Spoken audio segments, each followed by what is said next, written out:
Muito boa tarde a todos, a todos e a todas, né? Uma grande satisfação a gente dar o início à tarde do nosso LASE, nosso 11º encontro de licenciamento e gestão socioambiental para o setor elétrico.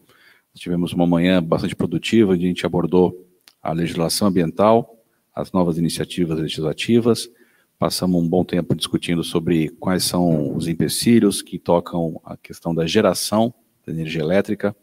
A gente teve poder executivo, tivemos órgãos ambientais, empreendedores, associações, e agora a gente tem o privilégio de ter um grupo aqui reunido para discutir assuntos pertinentes à transmissão de energia elétrica.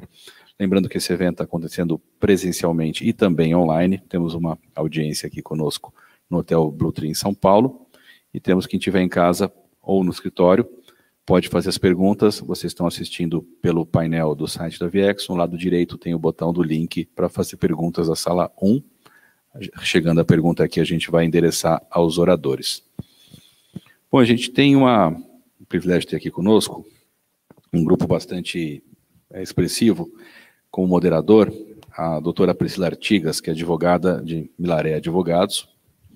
A gente tem como palestrantes já veterana da Viex, dos nossos eventos, e também um expoente do setor ambiental e elétrico, a doutora Adriana Colli. A gente já pode colocar, a doutora Adriana já está online com a gente.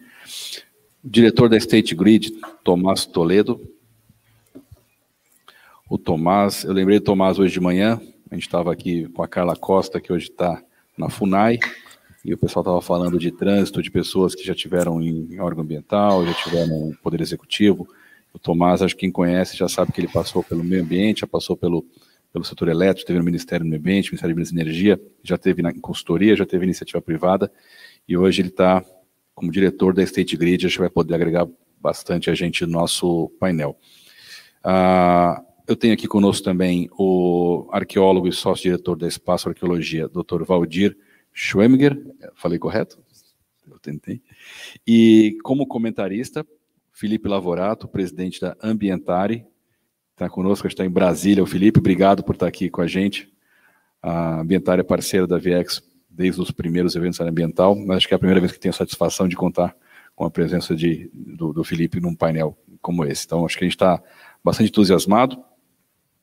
Eu vou deixar as palavras de abertura desse evento e a contextualização com a Priscila, como eu disse, é sócia de Milaré Advogados, e eu não pude deixar de lembrar, esse evento está sendo realizado em 2 etapas. A primeira etapa aconteceu em setembro, e a gente teve a presença do Dr. Milaré, e ele falou uma frase que eu achei muito interessante, Priscila. Ele contou para a gente que teve um debate onde foi aventada a questão de que os países em desenvolvimento teriam o direito de poluir para poder se desenvolver, e ele deixou uma contribuição que eu achei fenomenal. Ele falou assim, poluição é pobreza. A gente não pode achar que poluir é um direito para você conseguir a riqueza, porque ela é uma grande pobreza. Eu achei muito interessante, acho que ficou para quem assistiu. Quem não assistiu, no site da Viex pode assistir a íntegra da primeira edição, primeira parte do Congresso Ambiental. Bom, acho que já falei demais, acho que ninguém veio aqui para me ouvir, ainda mais que eu tenho a língua presa, eu falo assim, então eu vou passar a palavra agora para a doutora Priscila Artigas, advogada, sócia do Milaré Advogados. Obrigado, Priscila, por ter aceitado o desafio de moderar esse painel com tantos cobras aqui. Imagina, obrigada a você, Rodrigo, obrigada a Viex pela oportunidade de estar aqui integrando. É realmente uma alegria, tá? Estar aqui hoje presencialmente, poder ver os colegas, ainda que à distância, a Adriana, minha amiga Adriana, o Tomás, doutor Felipe, Valdir, e vamos participar desse módulo que trata de linhas de transmissão, um assunto hoje que está pegando fogo, eu diria, né? Até um tempo atrás, e eu não sei se a Adriana e o Tomás vão concordar, mas era relativamente simples licenciar linhas de transmissão. A gente tinha problemas com áreas protegidas, unidades de conservação, mas de um tempo para cá começaram a ter questões com quilombolas. A gente teve um caso lá no escritório que um trecho de uma linha de transmissão passava por 50 comunidades quilombolas. oitivas com indígenas, isso já é antigo. Hoje é uma discussão infindável sobre os traçados, sobre competência, quem deve licenciar, qual o estudo efetivamente que deve ser feito. Eu acredito que hoje de manhã, infelizmente, eu não consegui participar, mas urge também para as linhas de transmissão termos uma lei geral de licenciamento ambiental, que é inacreditável cada vez que a gente vai licenciar uma linha que passe por mais de um estado, ou por mais de 2, 3 estados, a quantidade de normas que tem que ser enfrentadas, tem que ser lidas, municipais, estaduais, federais. Enfim, hoje são 64 mil normas ambientais no país, entre federais, estaduais e municipais. Mas eu vou passar já a palavra para a minha querida amiga Adriana Colli, que vai falar um pouco para nós sobre os desafios que ela tem enfrentado, sobre linhas de transmissão. Vamos lá, Adri. Boa tarde para você. Você tá sem áudio. Bom, agora liberaram aí. Estão me ouvindo? Boa tarde. Sim, sim. Joia, legal. Boa tarde a todos, então, todos e a todas, né? Meus amigos aí do painel. É uma alegria estar aqui com vocês para poder dividir um pouquinho e a gente levantar a bola de um debate que, de fato, é um tema. Eu estou trazendo um tema aqui que é polêmico, né? Um tema que tem aí entendimentos controversos de como ele deve ser conduzido no âmbito do licenciamento de linhas de transmissão. E o Rodrigo, eu estou aqui com o VX hoje, né, mas eu lembro desde a minha época, o Rodrigo hoje mencionou do Tomás, né, que passou aí por uma série de lugares, e eu tive essa oportunidade também de vir da academia e depois passar pela ANEEL, né, e de ir para escritórios de advocacia e associações do setor elétrico, e isso é muito rico, e o VX acompanhou essa trajetória, então é uma alegria para mim estar aqui com vocês hoje e trazer um pouquinho da experiência do escritório. Eu tenho uma apresentação para fazer, eu vou aqui no share screen, né? Deixa eu ver se eu consigo fazer isso. Como eu faço para compartilhar? O host me libera? Como é que Você eu faço? já pôs a tela aqui, acho que o pessoal da técnica vai colocar na tela grande aqui a sua apresentação. Já apareceu aí, pessoal? Você abre o arquivo e põe o share screen. Abro o arquivo e coloco. Tá, calma lá.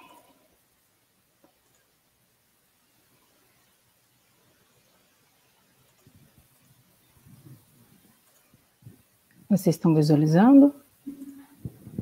Deixa eu ver aqui, o pessoal está aparecendo. Você abrindo o arquivo, aí você precisa compartilhar a sua tela, depois de aberto. Depois de aberto. Bom, vamos lá. Mas não tem problema, se tiver dificuldade, a gente aqui de manhã levou 40 minutos para fazer então não se sinta pressionada. Eita. Não, tudo bem, é que não está aparecendo aqui para mim. Aonde eu aperto para compartilhar, ele está assim, embaçadinho, sabe? Como se não tivesse habilitado para que eu pudesse fazer. Deixa eu ver se já apareceu ali o arquivo de você. Compartilhamento. Apareceu já, pessoal da técnica? Ainda não? Não? Tá aberto em alguma outra janela o seu arquivo? Tá. Uhum. Ó, eu estou visualizando ele aqui. Quando eu passo o cursor em cima, eu consigo visualizar ele ali embaixo, mas ele não aparece para mim para que eu possa compartilhar com vocês. Engraçado. Quer que eu encaminhe? E aí vocês abrem por aí? Vamos tentar o seguinte, se a gente puder fazer uma pequena inversão, se a gente puder ouvir o Tomás enquanto a gente tenta ver o seu arquivo, e eu peço para o pessoal entrar em contato com você aqui pelo telefone para ver o que está acontecendo, assim a gente não deixa o pessoal esperando e a gente já entra com você, tá bom? Tá joia, obrigado. Tá bom, obrigada eu. Desafios da tecnologia, isso quando não cai a internet, não fica sem imagem, estamos todos acostumados. O Tomás, se eu conheço, não tem apresentação, vai falar no peito mesmo, acho que não vai. Tá habilitado aqui meu microfone? Tá, né, Rodrigo? Imagino que sim. Estamos te ouvindo. Tá ótimo. Bom, boa tarde a todos. Gostaria, mais uma vez, de agradecer a Viex pelo convite, parabenizar Rodrigo, Davi, pela organização. Todo ano a gente se surpreende, né, com novidades aí nesses dois grandes eventos da Viex, o LAS e o Congresso Ambiental. E nesse formato aqui, os dois eventos consolidados aí, pensa que está cada vez melhor, viu, Rodrigo? Hoje eu falo com vocês daqui de Brasília, falo perfeitamente daqui, que mostra que a Viex já está integralmente adaptada à pandemia, né? Bom, dando início aqui ao nosso tema de hoje, sobre meio ambiente e transmissão de energia elétrica, já aceitando as provocações aí da doutora Priscila, eu também gostaria de destacar 3 pontos, agora na condição, o Rodrigo mencionou, né, de diretor de meio ambiente da State Grid Brasil Holding. A State Grid, a gente costuma chamar de SGBH, é uma empresa vinculada à empresa chinesa State Grid, e nesse ano está completando 10 anos de operação no Brasil. Aqui no Brasil, uma empresa dedicada ao segmento de transmissão de energia. Bom, em primeiro lugar, eu gostaria de ressaltar que as linhas de transmissão, aí já, assim, bem nesse ponto que a doutora Priscila tocou, né? As linhas de transmissão seguiram aí uma mesma tendência de outras tipologias, onde a dimensão social vem ganhando muita relevância dentro dos valores de um meio ambiente saudável, né? Então, o primeiro ponto que eu gostaria de destacar é esse, que o meio ambiente está cada vez mais social, um meio ambiente cada vez mais sócio. Então, se nós formos conversar aí com nossos colegas que trabalharam na implantação de usinas, nas usinas do Rio São Francisco, usinas da Chesf, usinas de Tucuruí, Porto Primavera, ou outras usinas mais antigas, certamente veremos que a forma de analisar e de tratar os impactos sociais foi completamente alterada, né, nessas últimas décadas. Em 2010 mesmo, eu lembro de ter participado de uma discussão com a doutora Priscila, só não lembro se o evento era da Viex, imagino que sim, e a pauta da discussão era justamente um decreto presidencial que tinha estabelecido regras para cadastramento de população atingida na formação de reservatórios hidrelétricos, né? Então, veja só, a gente estava em 2010, discutindo uma regulamentação estabelecida pela Presidência da República para tratar de um aspecto social da implantação de usinas hidrelétricas, né? Para vocês verem como é que o componente social já em 2010 tinha destaque dentro da tipologia de implantação de hidrelétricas. Nas linhas de transmissão, embora até hoje a gente não exista uma regulamentação específica para tratar do tema social, ele está cada vez mais presente dentro das discussões, tem um espaço maior dedicado a esse componente dentro dos estudos e também dentro das expectativas da sociedade. E o que acontece, na maioria das vezes, o Felipe e o Valdir vão concordar comigo, é que essas expectativas da sociedade, frequentemente, elas são carreadas para os processos de licenciamento ambiental, né? Elas vão desaguar lá no processo de licenciamento ambiental. Então, por isso, um crescente desse componente dentro do processo de licenciamento ambiental. Isso exige que as empresas estejam preparadas para lidar com esse componente, algumas habilidades como comunicação, flexibilidade para tomada de decisão, agilidade no processo de tomada de decisão, são fundamentais para que as empresas consigam gerenciar os compromissos que surgem ao longo da implantação do projeto.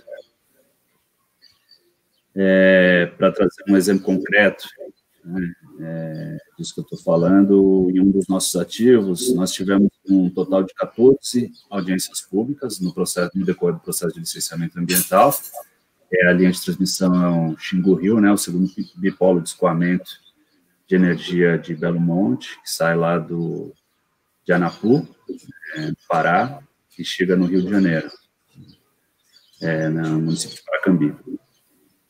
Essas audiências, elas, né, todas elas, eram motivadas no interesse em explicar para a população detalhes sobre o funcionamento de uma linha de transmissão de 800 kV, né, de ultra tensão aí. Então, assim, quais eram os detalhes, as características próprias desse tipo de projeto e quais impactos que um projeto desse tipo causa ao meio ambiente. Algumas dessas audiências, elas foram solicitadas e o IBAMA convocou essas audiências especificamente para tratar dos eletrodos, né, que são estruturas que a gente tem nas duas extremidades do linhão, né, então tem eletrodos lá no Pará e eletrodos ali na divisa entre o Rio e Minas Gerais, e muito por conta das dúvidas que surgiram, né, na sociedade, para o que era um eletrodo, para que servia um eletrodo, como ele funciona, né, assim, uma linha de transmissão já é algo mais familiar, mas a sociedade local, a população local, queria saber o que tinha de diferente em relação a um eletrodo e uma linha de transmissão. Então, foram feitas audiências públicas específicas para tratar dos eletrodos, e mais do que isso, embora a gente tenha feito diversas audiências públicas focadas nos eletrodos, a gente achou importante fazer uma ação complementar, inclusive às obrigações definidas no processo de licenciamento ambiental, para esclarecimento da sociedade. Então, disso surgiu um projeto junto com a Prefeitura Municipal de Minduri, município de Minduri, a gente desenvolveu uma Casa da Ciência, né? Então, para que nessa Casa da Ciência a gente trabalhasse melhor essa comunicação, com oficinas voltadas para escolas, e a partir disso a gente difundir na sociedade local as características desse projeto, né? Desse projeto e quais implicações que ele tem para o meio ambiente. Então, esse é um exemplo aí da forma como os compromissos que visam atender essa maior valorização do componente social tem sido aplicada atualmente, né? O segundo ponto para eu destacar é que, assim, na verdade é um ponto que acompanha, né, essa valorização do componente social, que é uma maior extensão do meio ambiente ao longo do período de concessão das linhas. Nós tínhamos aí, no passado, a gente falava mais de meio ambiente na época da implantação das linhas de transmissão, né? A operação, pouco se falava sobre meio ambiente, mais alguns programas ambientais que tinham sido iniciados na fase de implantação, eles eram concluídos no início da operação, então, principalmente a operação de áreas degradadas, ainda um plano de comunicação associado à faixa de servidão, mas a gente tem cada vez mais, principalmente na relação da sociedade que vive no entorno da linha de transmissão, né, a relação dessa sociedade com a linha de transmissão, nós temos isso se prolongando ao longo de todo o período de concessão, né? Então, assim, juntamente com o crescimento do componente social, em decorrência dessa maior relevância, nós temos uma maior extensão do meio ambiente ao longo do período de concessão das linhas. Isso também tem outra implicação, né? Significa também que nós temos uma participação crescente da importância do meio ambiente nos projetos, então que vai além daquela tradicional faixa de 1 a 2% do CAPEX, né? Da formação do CAPEX. E cada vez mais concordando aí, né, com a doutora Priscila, que é a fala de abertura aí da doutora Priscila, cada vez mais o meio ambiente está presente nos projetos de transmissão. Dois grandes desafios que nós temos na operação de linhas prevenção de incêndios, aí a Priscila fez outra provocação para a gente, que está pegando fogo, né?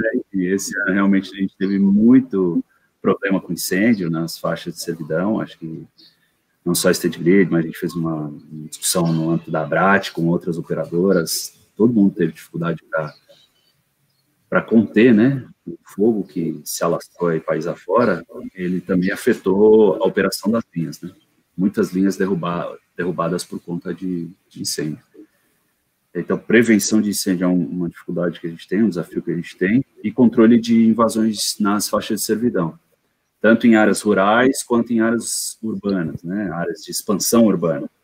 Então, como lidar com essa população, como gerenciar conflitos que surgem, né, entre a faixa de servidão, né, a central de passagem e os proprietários, lindeiros, a faixa de servidão e que querem fazer o uso da faixa para atividades produtivas, né, então plantar um pivô central, né, de irrigação que afete uma parte da faixa de servidão, como operar máquinas para colheita de produção agrícola e que essas máquinas muitas vezes causam acidentes com as torres, né? Então, tudo isso é um desafio para quem opera os sistemas de transmissão, e tudo isso vai dentro dessa conta social, dentro de uma conta maior que é o meio ambiente, né? Então, um outro aspecto que eu queria destacar, quando a gente assume uma construção de serviço de transmissão, nós basicamente interligamos, né, duas cidades, interligamos cidades, né, em geral, duas grandes cidades, e cruzando outras cidades no meio do caminho.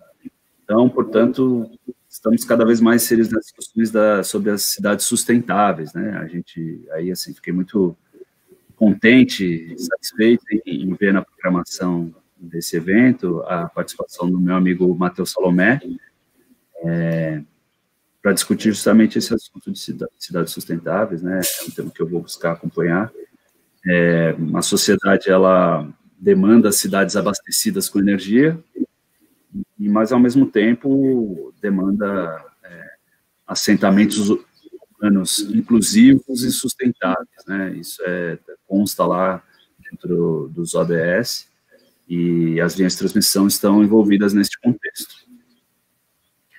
Por fim, terceiro ponto, aí sim mais restrito à questão ambiental, num termo mais estrito, né, que inclusive também consta como ODS, associado ao 7º ODS, né, que significa reforçar a cooperação internacional para facilitar o acesso à pesquisa e tecnologias de energia limpa, incluindo eficiência energética. Então, assim, em resumo aqui, nós estamos falando de desenvolvimento de tecnologias voltadas para eficiência energética.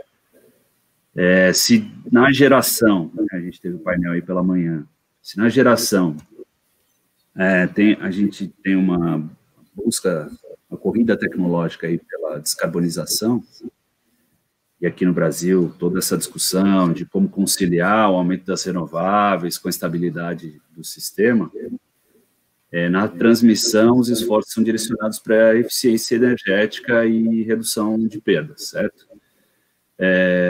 Essa é uma discussão, por enquanto, ainda secundária, que não recebe a mesma atenção das discussões sobre matriz, né? As discussões sobre matriz são sempre muito mais acaloradas, mas vem sendo enfrentada paulatinamente no âmbito do planejamento energético, né, de forma séria, né, bastante séria e robusta, seja na substituição de concessões antigas, com base na análise de vida útil dos ativos, ou seja, na própria expansão, no planejamento da expansão da transmissão. Então, portanto, aí é um trabalho que é conduzido de forma bastante profissional pela EPE, né? E por meio da eficiência energética, isso, acho que é importante ressaltar, né? Por meio da eficiência energética, a gente está falando de reduzir o custo ambiental da energia que nós utilizamos, né? Por meio da eficiência energética, a gente tanto otimiza o que já foi gerado de energia, né? sem desperdício, e ao mesmo tempo a gente tem como fazer o uso dessa energia pelos principais consumidores, né? Então, assim, uma discussão que a gente tem incentivado e tem enfrentado é uma discussão de, se não fossem as linhas de UHV, né, de alta tensão, quantas outras tantas linhas seriam necessárias para, por exemplo, escoar a energia de Belo Monte, escoar a energia do Rio Madeira, ou escoar a energia do sistema de Foz do Iguaçu, né? Então, quantas outras faixas de servidão seriam necessárias, né? E com qual perda adicional? Talvez nós precisássemos de uma complementação térmica na ponta para suprir essa perda adicional. Então, esses são atributos do nosso sistema que surgem desde o planejamento e que precisam ser mais valorizados. Esses ativos também contribuem para o excelente desempenho ambiental da nossa matriz, né? Por isso devem ser ressaltados. E para alcançar maior eficiência energética, precisamos de constantes investimentos em desenvolvimento tecnológico e cooperação internacional. Então, é justamente o desafio que é colocado pela meta do ODS, né, do 7º ODS. Então, para finalizar, destaquei 3 pontos: meio ambiente cada vez mais social, ampliação da importância dentro do meio ambiente, dentro do negócio de transição de energia, né? E, por fim, cidades sustentáveis e alta tecnologia para maior eficiência energética. Então, eram essas minhas considerações aqui. Muito obrigado, Priscila, e os meus colegas de mesa. Fico à disposição para os debates. Eu acho que a gente já conseguiu colocar a apresentação da doutora Adriana. Peço desculpa aqui pelo nossa lambança técnica, mas a gente conseguiu. Desculpa, Adriana, está aqui no ponto já. Acho que agora dá para você apresentar. A gente que vai passar por aqui ou a Adriana que passa? A gente que passa por aqui.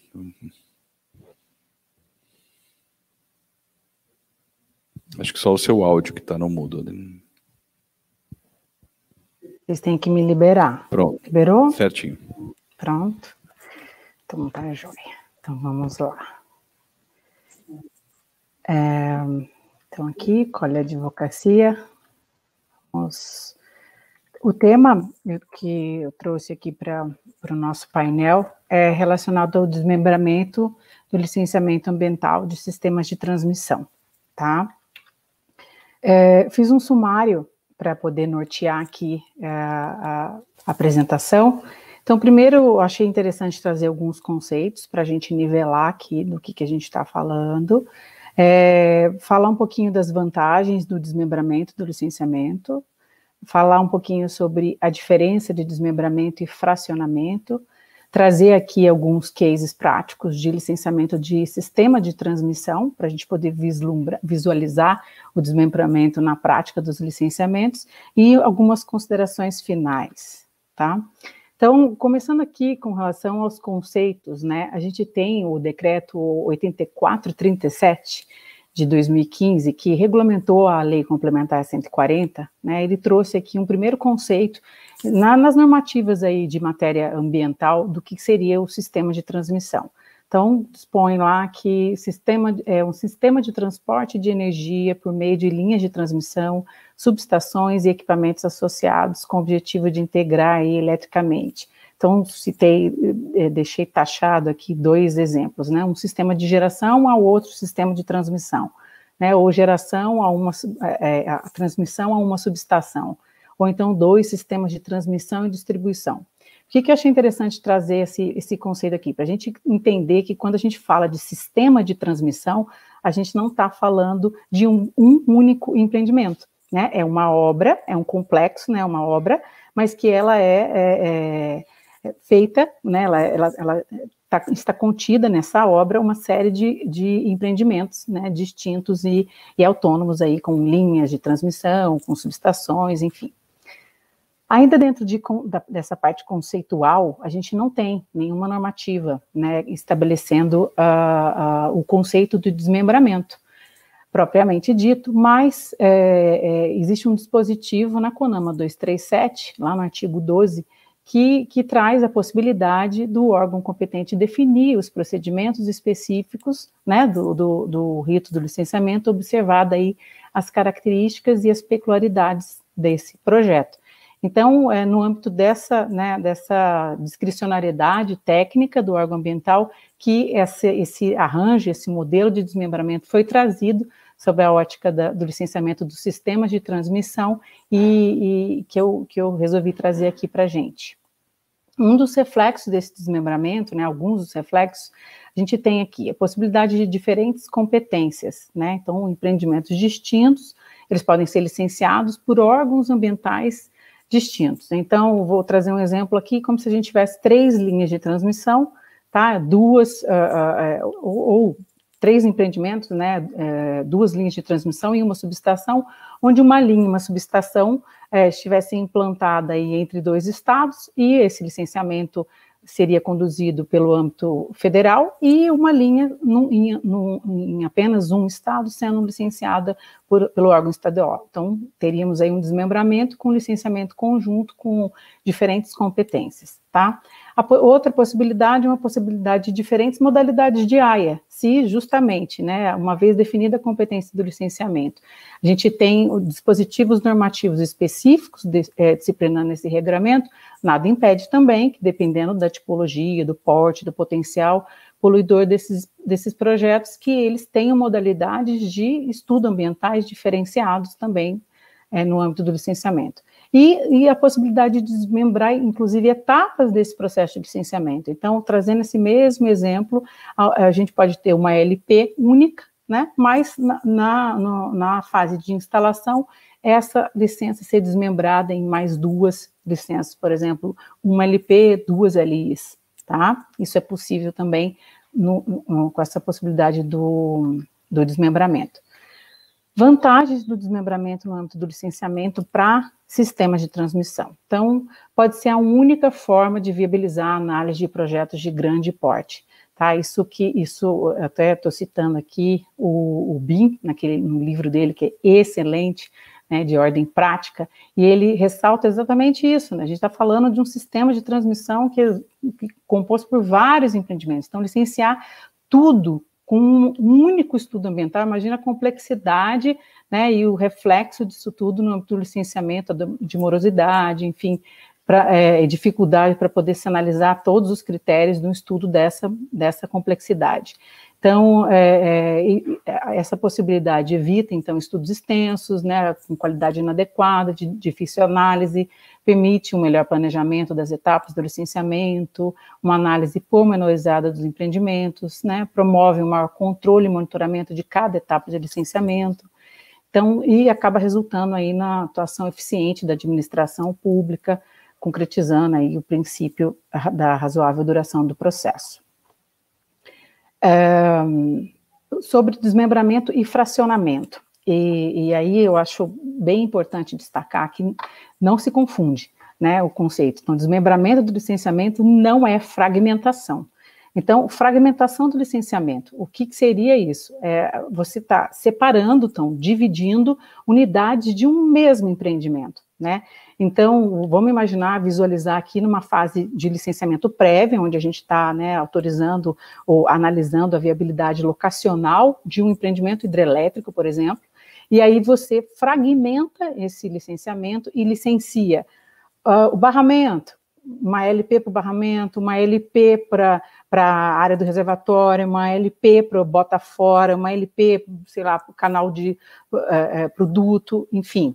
Então, a gente está fragmentando um único empreendimento, né, de modo a acelerar esse licenciamento. De fato, pode ser visto de uma maneira distorcida, porque não tem como você dividir isso. Se você divide, de fato, esse mesmo empreendimento pode ocasionar uma pressão, né, para que saia como um todo. O que a gente está trazendo aqui, o que eu estou colocando sobre a possibilidade do desmembramento, a viabilidade jurídica, nós estamos falando de desmembramento de empreendimentos independentes, né, de empreendimentos que possuem autonomia funcional, técnica, operacional, e que, por isso, foram recepcionados e analisados por parte do órgão ambiental uma forma de licenciar diferenciada, tá? Vou passar para o próximo.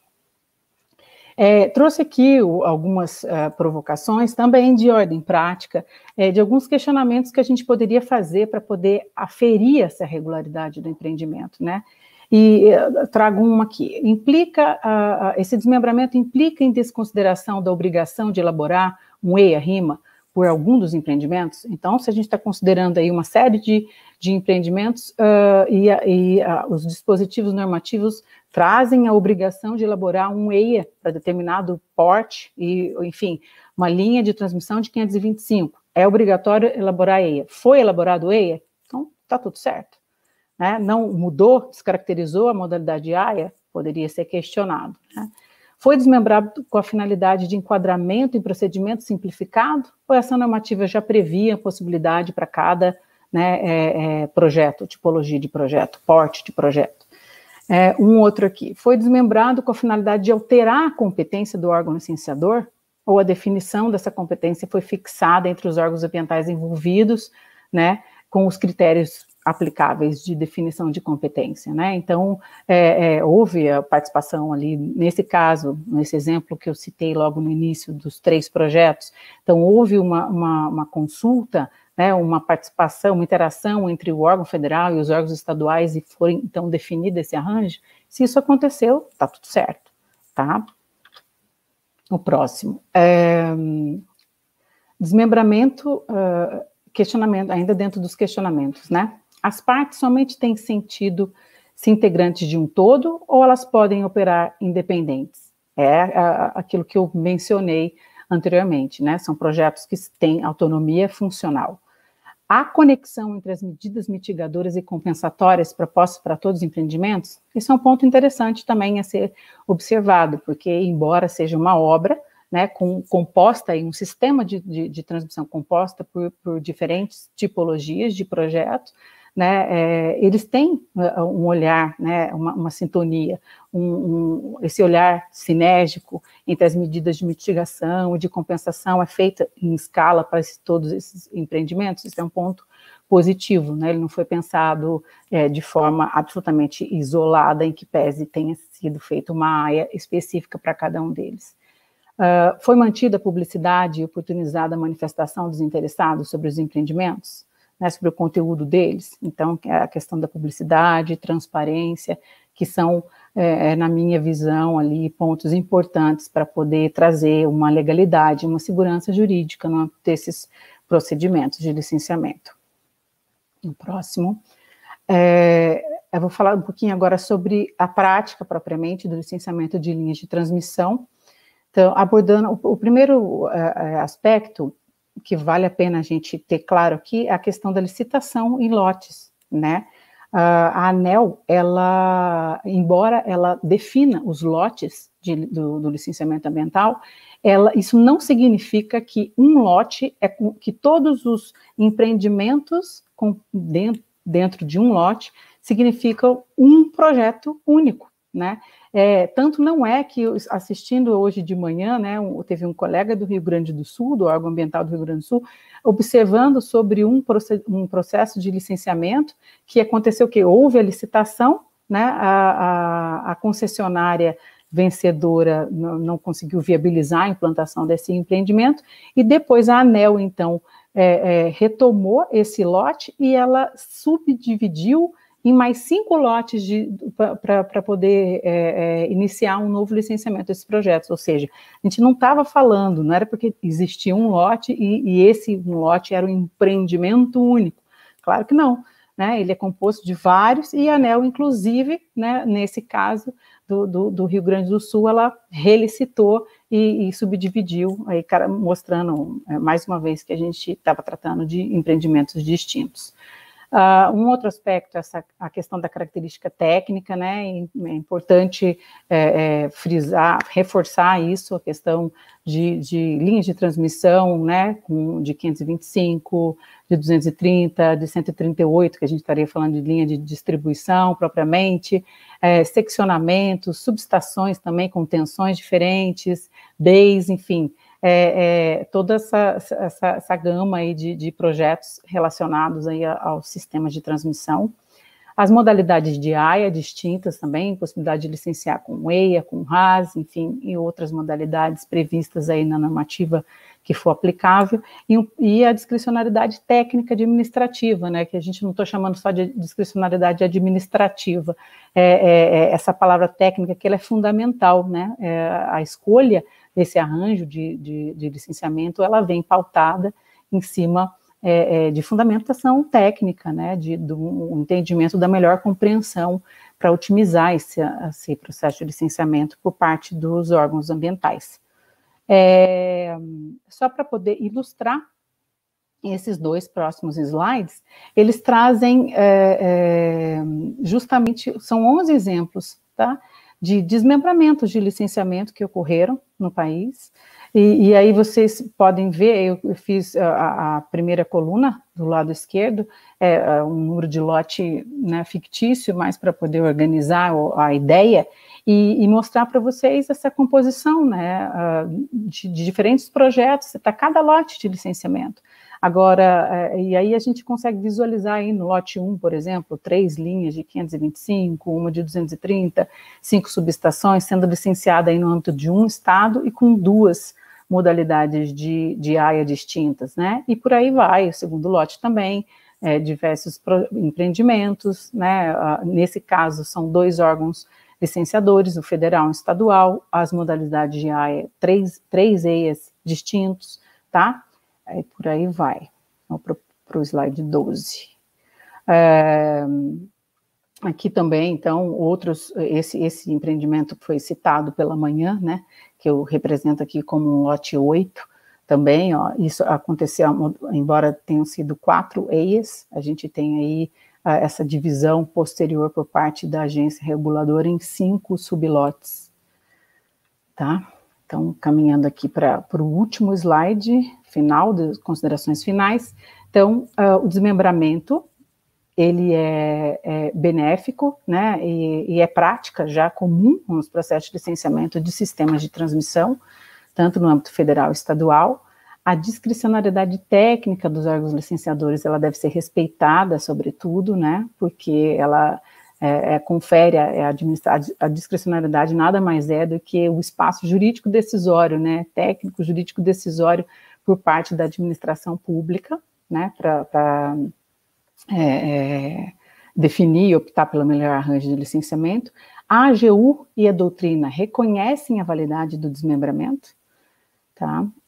O desmembramento, ele não configura, burla a exigência de EIA-RIMA, quando este permanecerá exigível para a parcela do empreendimento, cuja magnitude do impacto impõe a sua realização. Então, se a gente estiver licenciando uma série de empreendimentos e aqueles que houver a necessidade de ser licenciado por intermédio de EIA, está tudo certo, e outros por intermédio de RAS, está tudo certo também, né? E importante, desde a fase da LP, deixar clara, então, a definição desse conceito, o que é o conceito de empreendimento, né, para a segurança técnica e jurídica desse arranjo de licenciamento logo na fase inicial aí e para garantir a manifestação dos órgãos envolvidos nesse processo de licenciamento. Aí pode passar, acho que é o último. Então, finalizando a minha apresentação, espero ter contribuído e também estou curiosa para ouvir os colegas aí, os comentários com relação a esse tema. Obrigada. Adri, obrigada a você. É um tema que a gente tem debatido muito, né? A possibilidade de desmembramento. Você estava falando, eu lembrei quando a gente começou a discutir com os órgãos ambientais, e o Tomás vai lembrar, o licenciamento por etapas, que era emitir uma licença prévia e, em seguida, dividir essa licença em várias licenças de instalação. Isso, apesar de hoje ser muito comum, quando se iniciou essa discussão, os órgãos eram muito refratários, porque não tinha essa previsão na legislação, embora o artigo 12 sempre usou o artigo 12 da resolução CONAMA 237 para mostrar que o órgão ele tem discricionariedade para estabelecer os procedimentos próprios. A gente sabe também que os órgãos têm dificuldade porque eles estão vinculados e quando não existe a expressa disposição da lei, a decisão não é tão fácil, né? usar uma discricionariedade, ter coragem de tomar uma decisão que muitas vezes é polêmica. O primeiro projeto que a gente discutiu com o IBAMA sobre licenciamento por etapas, eu acho que foi o projeto Salobo da Vale, que eles queriam, na época, fazer uma licença de instalação específica para o canteiro de obras. E isso foi uma discussão infindável, sabe? A gente ficou, teve que fazer parecer, mostrar a possibilidade jurídica. E hoje isso tudo é muito simples. No momento seguinte, uma resolução do CONAMA que trata da compensação ambiental da lei do SNU, que é 371, ela dispôs lá que a compensação ambiental deve ser cobrada de acordo com as etapas do licenciamento, nas licenças de instalação. Aí aquele artigo foi o salvo-conduto para os órgãos ambientais dizerem, bom, então dá para fazer por etapa, e depois disso nunca mais ninguém discutiu. Uhum. E hoje é super comum fazer projetos grandes, inclusive de linhas de transmissão, etc., principalmente de rodovia, linhas de transmissão realmente por etapa. O desmembramento realmente é uma discussão nova também por conta desses grandes projetos que foram licitados, né, Adri, nos últimos tempos, e que exigiram muita criatividade, eu acho, de todos, para viabilizar que os projetos saíssem do papel com a eficiência e a velocidade necessária que os investidores também, porque a gente tem as linhas de transmissão, as empresas de linhas de transmissão estão listadas em bolsa. E tem os prazos que têm que ser cumpridos com a ANEEL, os prazos regulatórios, os prazos que os investidores cobram, e todas essas dificuldades tendo que ser superadas no decorrer do processo de licenciamento. Eu, particularmente, acho que o desmembramento é uma solução excelente, quando ela é bem discutida com o órgão ambiental, cria-se uma justificativa, uma fundamentação clara e eficiente para dividir aquele processo, quer dizer, para dividir o empreendimento em vários licenciamentos, que, como a Adriana falou, torna possível, inclusive, que o estudo de impacto ambiental seja feito. O Valdir está aqui, imagine uma arqueologia de uma linha de transmissão, sei lá, de 1.000 quilômetros, de 800 quilômetros. Praticamente, eu não sei quanto tempo demoraria para fazer isso. Ele vai contar para a gente aqui depois, além de todas as dificuldades. Mas realmente eu acho que vai ser uma discussão ainda que vai esquentar muito, Adri, né? Vai esquentar muito, vai judicializar muito. O licenciamento das etapas do processo de licenciamento ambiental da usina hidrelétrica de Belo Monte foi judicializado. As licenças de instalação do projeto dos aproveitamentos do Rio Madeira também foram judicializadas, ainda estão judicializados. O TRF1 ainda tem recursos lá para decidir se Belo Monte podia ter emitido se o IBAMA podia ter emitido uma licença de instalação específica para o canteiro de obras, uma específica para o canteiro tal. Isso está lá, né? Porque discutia-se na época, não, mas tem que cumprir todas as condicionantes da licença prévia. Como é que você vai emitir uma LI específica se você não cumpriu as condicionantes lá do meio biótico, meio físico? Então, eu acho que esse assunto realmente vai ser, infelizmente, muito discutido judicialmente, com o Ministério Público, com os órgãos ambientais, e, de repente, sai uma disposição mais efetiva aí numa norma, na Lei Geral do Licenciamento Ambiental, que a gente tanto quer, né? Eu até não sei se trata disso o projeto. Então, para os casos de sistemas de transmissão, ele tem uma visão, é bem claro, né?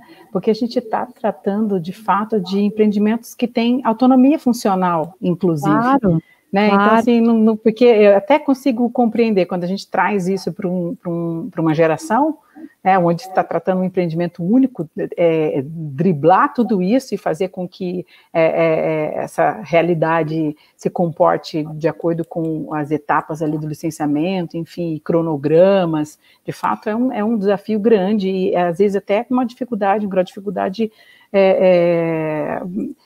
interessante de você conseguir aclarar isso por parte do judiciário. Agora, quando você está falando de sistema de transmissão e você traz ali um lote que está detalhado, né, quantas linhas de 525, quantas de 230, quantas subestações, não tem muito assim, não tem mágica, né? Então, aplicar a normativa, eu acho que é importante esse fórum aqui, justamente para a gente poder nivelar esse entendimento, né, descolar isso um pouco da transmissão, que flua, porque os estudos são feitos com qualidade, né, técnica, as medidas de mitigação. Nossa, o Tomás mencionou aqui um pouquinho sobre, né, novas tecnologias. Poxa, hoje o uso de drone para fazer lançamento de cabo, reduzir supressão de vegetação, tudo isso é levado em conta no âmbito dos licenciamentos, né? Então, a gente não pode descartar isso. Acho que é importante nivelar isso e ver como realidade, né? Sim. Não, com certeza. E tem que mudar um pouco aquela imagem que se tem, em geral, não, mas se o empreendedor está fazendo desmembramento, ele deve estar ganhando alguma coisa por trás disso, né? Deve estar tendo alguma facilitação para ele estar buscando fazer isso. E muitas vezes, não, ele quer é mais eficiente, mais rápido, é bom para todos, mas fica sempre aquela imagem, mas o que tem? Qual é o pelo em ovo que a gente vai achar? Isso se falou muito em desmembramento, em parcelamento do solo, se falou e se fala muito em desmembramento, né? Você desmembra uma área para fazer um loteamento num menos de 100 hectares para não precisar fazer a rima. Enfim, são discussões que daí um bom parecer de um órgão ambiental que mostre a eficiência, mostre a razoabilidade daquela decisão, deveria ser legitimado, e muitas vezes é colocado em dúvida sem razões racionais, eu acho. E sobre o Tomás, eu nem consegui falar, posso falar mais um pouquinho, Rodrigo? Por favor. Que a gente já passou para a Adri. O Tomás sempre lembra dessa discussão que a gente teve sobre o cadastramento socioeconômico, né, Tomás? Faz tempo isso, né? Você não esquece. Uma época... 2010. 2010, pois é.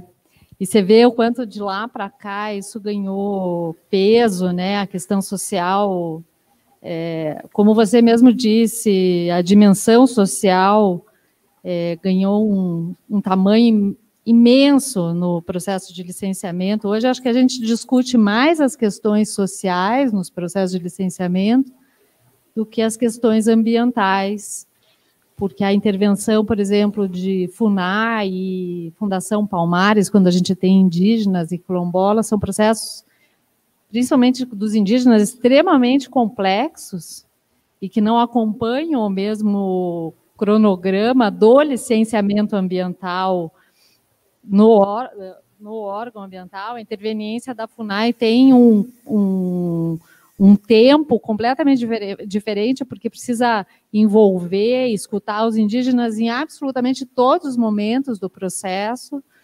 E então a gente imagina oitivas em cada aldeia para discutir o termo de referência, aí sai o termo de referência, aí são oitivas em cada aldeia para discutir as condicionantes da licença prévia, aí sai a licença prévia, e aí vai. E quando a gente fala em grandes projetos, realmente vira um descompasso, né? A gente cuida de um processo de um porto que precisou de intervenção da FUNAI. O processo de licenciamento no IBAMA demorou em torno de 3 anos, e o processo do componente indígena demorou 7 anos. Nossa. O IBAMA estava pronto para emitir a licença de instalação, e ainda a gente nem tinha começado o plano de trabalho para o projeto básico ambiental do componente indígena. Então, são questões que realmente hoje muito complexas. Hoje se permite que os próprios povos, né, os quilombolas e os povos indígenas façam o seu protocolo de oitiva. Então, a gente hoje vive situações de empreendimentos que causam impactos em comunidades de quilombola, que o empreendedor teve que fazer com cada comunidade, associação das comunidades, um protocolo específico de oitivas, e aí você tem que estabelecer um processo específico para cada comunidade daquelas, em todos os momentos do processo. Eu, particularmente, entendo as reivindicações sociais, acho que a gente mora num país carente, pobre, com muita invisibilidade social, muitos excluídos, que vem, como o Tomás disse, a chance de levar suas demandas justamente quando os empreendimentos privados chegam perto deles. Mas se a gente não racionalizar um pouco esses processos rapidamente, no meu modo de ver, e eu não sei o que o Tomás acha disso, acho que a gente vai espantar muitos investimentos nos nossos procedimentos de licenciamento ambiental. Não tem como vencer essas etapas no tempo e de forma eficiente e razoável, né, para os investidores, que é o que a gente precisa. A gente sabe que o Estado não tem condições hoje de investir, então o que a gente espera para o Brasil é que venham investimentos externos. Isso não vai acontecer se a gente continuar com tantos embrólios assim, sem, claro, descartar a importância do social no processo. Ninguém acha que não seja, como o doutor Edson falou, a poluição, a pobreza é a poluição. Né? A pobreza polui demais. Então, ninguém quer pobreza, todo mundo quer um crescimento, quer que as pessoas melhorem o nível, mas parece que as coisas se degladiam, assim, que não tem realmente muita racionalidade nesse processo. Tomás está ali querendo falar. Então, assim, tem a fala do Valdir e do Felipe ainda, mas talvez na sequência a gente pudesse conversar um pouco sobre aquele projeto de Manaus Boa Vista, falar em tese do projeto, né? Mas justamente eu queria discutir um pouco o fato de você ter dois processos regulatórios, um processo regulatório perante a ANEEL e um processo regulatório perante o órgão ambiental, né? Aí a Adriana trouxe alguns exemplos ali em que o dimensionamento de cada lote ali, de cada porção do sistema de transmissão, acho que foi feito pela ANEEL e pela EPE, não sei. Se esse empreendedor foi que solicitou e que desenhou aquele fracionamento, ou se foi o próprio planejamento. Mas se a gente podia discutir um pouco isso, porque eu lembro que no final da gestão passada, se não me engano, a presidente do IBAMA ainda era a doutora Sueli, teve uma entrevista que saiu na imprensa de que ela estava cogitando dar licença para os trechos da linha que ficavam fora da terra indígena, né? Para que desse tempo de discutir o trecho que é dentro da terra indígena com todo o protocolo de consulta, né, as comunidades, tradução para a linguagem, que é um processo mais demorado. Então, assim, talvez a gente pudesse se dedicar um pouco a esse tema aí na sequência. Sim, eu vou passar já a palavra para o doutor Valdir. Por favor, doutor Valdir. Eu queria só falar assim, eu fiz questão de ter um arqueólogo com a gente no painel de transmissão, que eu acho que é fundamental para a gente discutir empreendimentos lineares. E a gente está ouvindo você ouvir falar também, Priscila, no começo, assim, antigamente não era tão difícil uma linha de transmissão, a complexidade veio aumentando. Quando há muito mais tempo do que eu gostaria de admitir, eu fazia eventos de energia, eu explicava para o pessoal que a gente contratava o que é GTDC.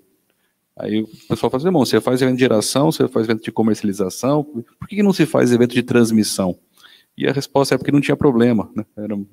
Ninguém precisava de assistir um evento. Agora você pode fazer um dia inteiro. A gente pode fazer, então, e eu acho que a arqueologia seria uma parte extremamente fundamental. Por isso que a gente, obrigado, doutor Valdir, por aceitar nosso convite e vir trazer para a gente esse ponto fundamental na transmissão. Então, primeiramente, quero agradecer a Viex pelo convite, é uma grande satisfação poder estar trocando experiências com um público tão qualificado, tanto desse grupo agora, né? Eu vou fazer algumas conexões com as falas de vocês logo na sequência, mas também pelo grupo da manhã, na geração, muito interessante. Quem perdeu, procurem acessar os vídeos da transmissão de hoje de manhã, foi excepcional. Agradecer a Viex, agradecer também a Abra PCH, estamos aqui também representando a Abra PCH, a Adriana, eu, o Pedro Dias, hoje pela manhã também, né? E creio que a Abra PCH também tem contribuído muito nos últimos anos para estabelecer bons debates no licenciamento ambiental. Tem uma coisa que foi falada muito hoje de manhã, e ela também cabe nessas provocações de agora. O que se precisa? Nós somos jovens no licenciamento, e alguns de nós, um pouquinho mais vividos, já estamos aqui dentro do processo quase que junto com o licenciamento ambiental no Brasil. Então, é normal também compreender esse processo de aprendizagem que nós estamos tendo em licenciar. Não é uma coisa que veio pronta, é uma coisa que nós vamos construindo ao nosso jeito. Vamos chamar a moda brasileira, né? Então, isso é muito importante. A previsibilidade. A previsibilidade consiste, como muito bem colocou o Tomás, nós temos que olhar para o social, porque o social é presente, ele é o que dá vida às coisas, né? E discutir patrimônio cultural é discutir o social. São as pessoas que estão aí, estão presentes. Não é o patrimônio cultural não é só aquilo que passou e não é de ninguém. Pelo contrário, ele é nosso, ele é fundamental. E aí reforço o coro da questão de que a poluição é a pobreza, como a invisibilidade é a pobreza, né? E muito bem colocado também pela Priscila, que nós temos um país de muita pobreza, invisibilidade, mas também de muita riqueza, que é a diversidade, né? E essa diversidade nós conhecemos muito pouco. E são justamente esses processos de licenciamento ambiental, devido à não existência de recursos ou políticas estatais, que nós nos deparamos com um Brasil que a maioria de nós não conhece. Então, isso tudo é muito importante a gente compreender. Claro que também, como a Priscila também colocou muito bem, as coisas também não podem se estender numa subjetividade tal, de que não se torne mais viável, porque nós queremos também que haja investimento. Investimento é uma coisa muito racional, lógica, e ela tem que ter desdobramentos conhecidos e previsíveis, né? Então, quero agradecer muito a oportunidade de poder estar debatendo essa mesa aqui com a Priscila, com a Adriana, com o Tomás, com o Rodrigo, também com o Felipe, né? E eu acho que assim, temos que de fato pensar coisas que possam fazer uma construção que seja muito interessante, que seja promissora, né? E sobre a questão da fragmentação ou fracionamento, né? O IPHAN já tem esse entendimento. Ele consegue, de fato, se perguntou antes, quanto tempo demora? Eu vou dizer, muito. Muito, porque uma linha de 1.000, 2.000 quilômetros, somos um continente, né? São muitas peculiaridades, e também a própria construção da obra também não é simples. Não é que o licenciamento vai atrasar. Então, essa questão do fracionamento, ela permite justamente que se possa licenciar à medida que se desenvolve. O IPHAN tem essa compreensão, está já uma questão superada, e temos bastante experiência nesse tipo de empreendimentos já, em que isso ocorreu, né? Isso ocorreu e ocorre, né? Então, de fato, isso é muito importante, muito importante. Então, eu gostaria, então, primeiro apresentar um marco legal de como é que está a questão do licenciamento arqueológico, mas não só arqueológico, mas de todo o patrimônio cultural, dentro do contexto do licenciamento ambiental. Quando eu comecei a trabalhar com a arqueologia, era muito uma expressão que às vezes incomodava bastante, que se dizia o seguinte: a engenharia tem um ritmo, né? E diziam que a engenharia brasileira não era das mais céleres. O licenciamento ambiental tem outro ritmo, que é mais lento, e a arqueologia vem depois, ou seja, mais lenta do que o próprio licenciamento ambiental. Isso, de fato, incomoda, porque por mais que tenha as complexidades, as suscetibilidades, as coisas têm que andar, as coisas têm que ter um ritmo, tem que ter uma objetividade, né? E hoje eu posso dizer que o próprio licenciamento cultural, arqueológico, com algumas dificuldades em relação a comunidades tradicionais, mas elas, de fato, hoje já entram num ritmo bastante célere, conseguindo acompanhar ou até superar, em alguns momentos, do licenciamento ambiental como um todo. Deve-se a um esforço muito grande do próprio IPHAN, Instituto Patrimônio Histórico Artístico Nacional, mas também da articulação das diferentes associações, diferentes setores que estão na cadeia do licenciamento, que conseguiram dar um outro ritmo, né, para esse processo. Tá? Bem, então eu vou fazer o seguinte, eu vou fazer uma breve explanação, até vou pedir para então abrir, já está aberto, né, a apresentação, né, para fazer mais ou menos esse panorama histórico dessa má fama da arqueologia para uma fama hoje já não mais tão complicada, mas temos muito a melhorar, com certeza, mas justamente a Instrução Normativa 01/2015, com os estudos preventivos, mitigação de riscos e uma busca maior por celeridade nos processos junto ao IPHAN. Acho que sou eu que tenho que passar, né? Pois é, 25 anos de docência, já aprendi a lidar com isso. Tá? Obrigado. Então, só para apresentar rapidamente, eu sou sócio-diretor da Espaço Arqueologia. A Espaço Arqueologia é uma empresa que está há 10 anos no mercado, por mais que eu atue já há 20, né, mas nós trabalhamos com pesquisa arqueológica, né, pesquisa na área de gestão de bens culturais, tombados, valorados, registrados, e também com estudos de comunidades tradicionais. Né, então, são indígenas, quilombolas, outras tantas comunidades tradicionais, né, que tem todo um marco legal também, e isso também no licenciamento, vamos dizer assim, como é algo um pouco mais novo, né, isso também gera, às vezes, algumas dificuldades, mas que podem ser tranquilamente superadas. E, para isso, então, temos uma equipe multidisciplinar que se conversa com os outros campos do licenciamento para que a gente possa ter um bom desenvolvimento. Então, primeiro, só para colocar um pano de fundo, na legislação federal, a questão do patrimônio histórico, arqueológico, ele já é reconhecido desde o Decreto-Lei de 1937, então não é um assunto totalmente novo. A Lei 3924, de 1961, é a primeira lei de proteção, né, proteção do patrimônio, que criminaliza justamente a questão da destruição do patrimônio. E depois, com o desenvolvimento, com toda essa questão da resolução CONAMA, que envolve todo o pensar do licenciamento ambiental, a arqueologia, de forma especial, ela já começa a participar dessas discussões desde aquele processo final dos anos 70, né? Até porque não é possível pensar licenciamento ambiental sem pensar as pessoas no processo, que é a questão social, que é a questão cultural. Então, o IPHAN teve essa participação desde o início, participa dessas discussões e já pensa também esse licenciamento num sentido mais amplo. E acho que um grande marco para isso vai ser a Constituição de 1988, que já no artigo 216 especifica a questão desses bens culturais como bens que devem ser preservados, protegidos, valorizados, né? E, em seguida, o IPHAN cria a Portaria 07 de 1988, onde já define algumas regras de como o IPHAN participaria desse processo de licenciamento, quem que vai fazer, como é que é um projeto e assim por diante. Depois tem, acho que é importante também, a Lei 9605, de crimes ambientais, onde no artigo 63 e 64 trata especificamente do patrimônio arqueológico e cultural.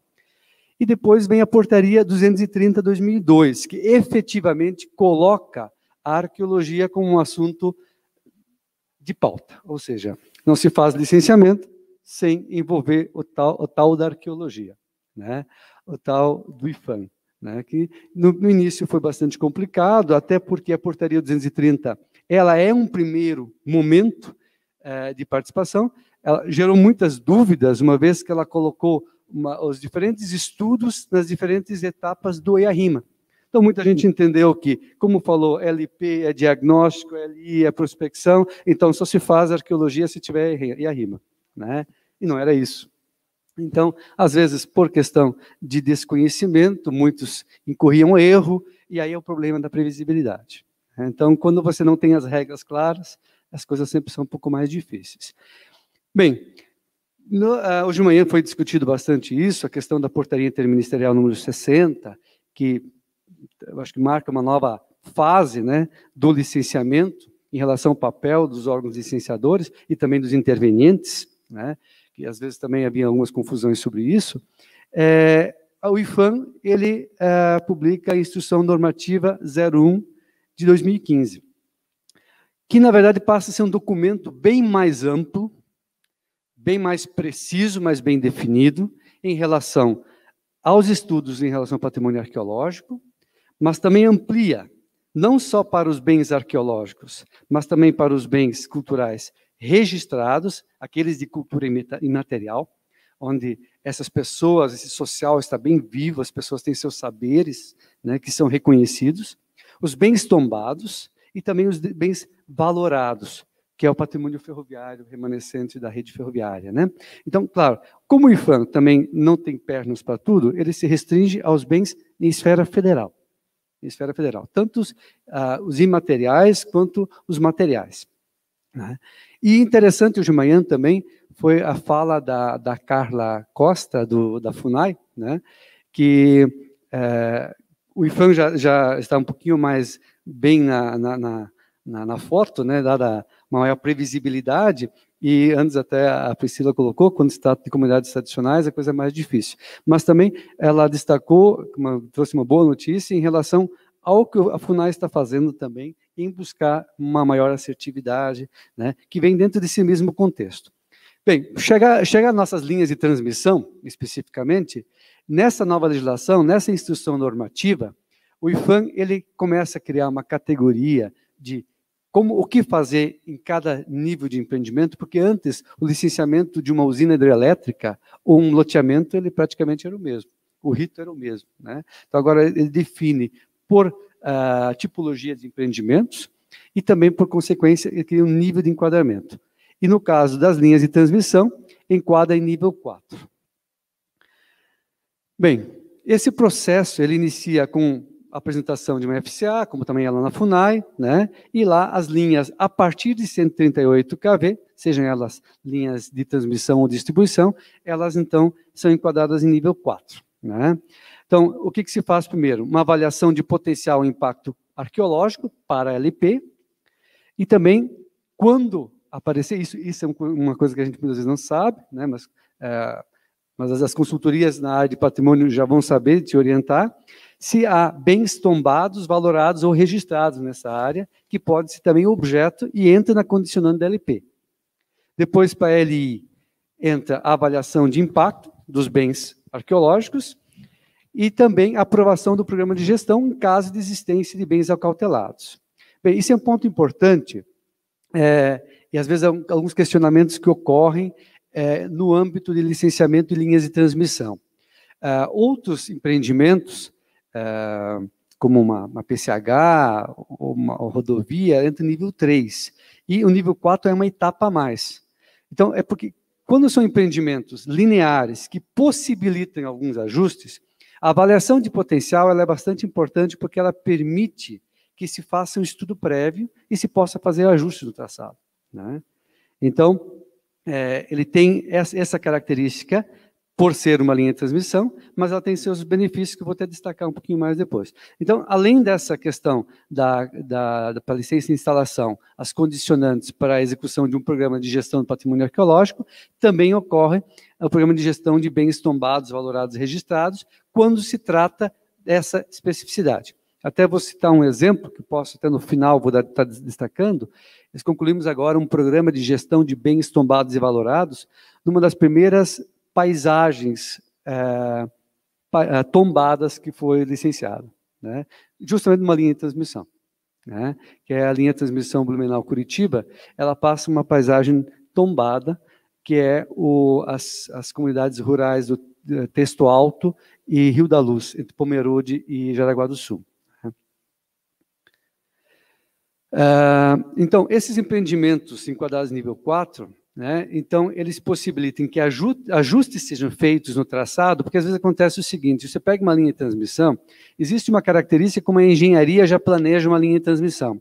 pensando nos pontos mais altos, onde tem um melhor vão e tudo mais. Mas, às vezes, bem nesses pontos mais altos, depende da região, onde estão os sítios arqueológicos, né? E aí, um trecho de 50, 70 quilômetros, 10, 15 sítios arqueológicos. Então, isso também, às vezes, vira um problema dentro do processo, né? Então, o nível 4, fazer uma avaliação de potencial, permite que se possa fazer o ajuste para a etapa de LI e começar a deslocar, onde permite o deslocamento de torre e alocação de torre, para que eles não caiam sobre os sítios arqueológicos, né? Então, para o próprio IPHAN, também é preferível que os sítios sejam preservados em loco, ao invés de ser resgatados. E também torna o componente arqueológico menos oneroso, né? E também dá uma maior possibilidade de se cumprir com os cronogramas. Ademais, é importante mencionar que também não temos tantas instituições de guarda, né? Às vezes, muitas já estão lotadas de material, então, o que o IPHAN quer, justamente deixa claro nessa instrução normativa, não quer da arqueologia uma fábrica de escava-sítio, né? Em alguns casos, a etapa de avaliação de potencial, ela, muito bem conduzida nesse processo, ela evita justamente aquilo que eu falei antes, de atrasar, né, outras etapas subsequentes, né? Então, um bom planejamento, um estudo aprofundado nessa etapa, fazer uma boa avaliação. Primeiro, o que você falou hoje de manhã também, vamos buscar saber o que os outros já fizeram, vamos fazer um bom estudo documental de áreas com tais características, né? Um estudo aprofundado, ele permite que a gente consiga fazer um estudo bem ordenado, que possibilita bons resultados e nós tenhamos, de fato, menos custos e menos atrasos. Então, é importante nesse processo que haja da parte dos órgãos ambientais celeridade, mas também deve haver da parte do empreendedor, com as suas consultorias, um trabalho bem feito, porque uma coisa, quando a gente reclama dos órgãos, os órgãos às vezes reclamam da fragilidade dos estudos. Então, nós temos que fazer bons estudos, e com bons estudos a gente consegue resultados muito melhores. Só alguns casos que a gente, para um pouquinho a mudança da fase da Portaria 230/2002 para a instrução normativa, eu cito algumas linhas de transmissão que nós fizemos no âmbito da 230, algumas das tantas, que nós tínhamos um diagnóstico arqueológico, né, que às vezes ela é interventiva, até 2012 ainda era não interventiva, ou seja, uma fase que a gente não estudava muito a área, né? Íamos para a prospecção, apareciam os sítios. Depois ia monitoramento e resgate e educação patrimonial. Então, os sítios que apareciam, às vezes eram na ADA, às vezes eram na ID, e eventualmente aí. Quais eram resgatados? Dependia do que o técnico definia. Não tinha uma regra clara, né? Então, dava-se menos ênfase ao estudo prévio e se trabalhava mais durante a implantação. Isso onera e leva tempo. Em compensação, já na instrução normativa, fazendo um estudo prévio mais bem focado, eu citei dois exemplos, duas linhas aqui, uma no Paraná e outra no Rio Grande do Norte, onde uma boa avaliação de potencial, planejando junto com a equipe do meio ambiente, com o empreendedor, a gente consegue, às vezes, fazer uma realocação de torres e a etapa já terminou aqui. Não tem condicionantes para LI. Já na etapa da LP, nós já conseguimos dar conta também LP e LI e não houve programa de gestão, né? Outros casos, claro, têm as suas peculiaridades, suas complexidades. Alguns, então, são empreendimentos maiores, têm, de fato, situações que não há como desviar. Então, muitas vezes, é necessário que estudos sejam feitos, programas de gestão, mas também se minimiza o tempo nessa etapa. Então, os principais resultados, para tentar abreviar um pouco. Nos projetos onde os estudos preventivos foram aprofundados, a partir da instrução normativa, nós temos maior assertividade quanto aos cronogramas previstos, redução significativa de resgates de sítios arqueológicos devido a maior clareza de regras, ou seja, apenas na ADA se resgata, na instrução normativa não se resgata, mas na ID, por exemplo, e se faz ajustes de traçado. Estudos consistentes de avaliação de potencial de impacto e avaliação de impacto não geram atraso a licenciamentos. Proporcionam também a minimização de riscos, que é uma outra questão que é fundamental, muito cara ao investidor e ao próprio licenciamento. Então, cabe destacar a maior celeridade do IPHAN na condução dos processos, isso pelo compromisso assumido na portaria interministerial. A maior parte dos estados, o IPHAN tem conseguido honrar com seus compromissos, que no início a gente achava que eram interessantes os prazos que o IPHAN estabeleceu para si mesmo, aceitou, né? Mas hoje está cumprindo, na maior parte dos casos está cumprindo. Aliás, a pandemia mesmo acelerou extraordinariamente, né? O ritmo está muito mais intenso, muito mais rápido ainda, por causa do home office, né? Emissão de termos de referência também dão mais objetividade, por consequência, celeridade e segurança jurídica. Então, eu penso assim, fazendo uma breve leitura dos últimos 20 anos, depois dos últimos 10, especialmente em relação ao patrimônio arqueológico, cultural, nós tivemos uma série de avanços, precisamos avançar um pouco mais, mas esses avanços eles vêm na mesma preocupação que está a própria Lei Geral do Licenciamento, que é ter regras mais claras, ter maior previsibilidade, e isso é fundamental para todos que atuam na cadeia dos empreendimentos, seja nos investidores, como também quem trabalha no licenciamento, quem atua justamente na área jurídica. Quanto melhor a coisa está amarrada e funcionando, melhor para todos. E assim, por fim, ainda comentei aquele caso, um case que a gente finalizou agora em novembro de 2020, ou seja, os livros foram publicados semana retrasada, se não me engano, vários trabalhos feitos em comunidades, ou seja, é um trabalho de arqueologia de bens tombados, realizado com as comunidades, ou seja, as comunidades, elas participam efetivamente do programa de gestão e elas vão registrar os seus bens, não só para que os outros os conheçam, mas também para que os seus filhos os conheçam. Essa foi uma proposta. Foi um trabalho bem interessante, até indico aqui o site, que é um portal que foi feito toda a gestão do projeto durante 2 anos, que é o projeto lumiar.com, se puderem acessar, é um case bem bacana, com produtos bem interessantes, de desenvolvimento tanto socioeconômico para as comunidades envolvidas. Certo? Muito obrigado.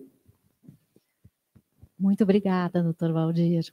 A arqueologia é sempre um momento importante no processo, né? Eu adoro ver estudos de arqueologia porque nós aprendemos tanto. E eu fico imaginando quanto o Brasil já tem de conhecimento arqueológico em razão dos licenciamentos ambientais. Esses dias eu conversei, inclusive, com um técnico que era do antigo SECAV, agora é o ICMBio, que cuida de cavidades naturais. Ele me disse, nós não conheceríamos nada de cavidades naturais se não fosse o licenciamento ambiental. Então, é uma possibilidade de produção de conhecimento enorme. E, realmente, o processo ficou muito mais eficiente depois da portaria 1 de 2015, porque acho que racionalizou o processo, colocou o arqueólogo no centro também do processo, com responsabilidades bem definidas, né, doutor Valdir? E acho que empoderou os arqueólogos de tal forma que, realmente, hoje a gente vê estudos muito bem fundamentados e muito poucas reclamações em termos de atraso dos processos de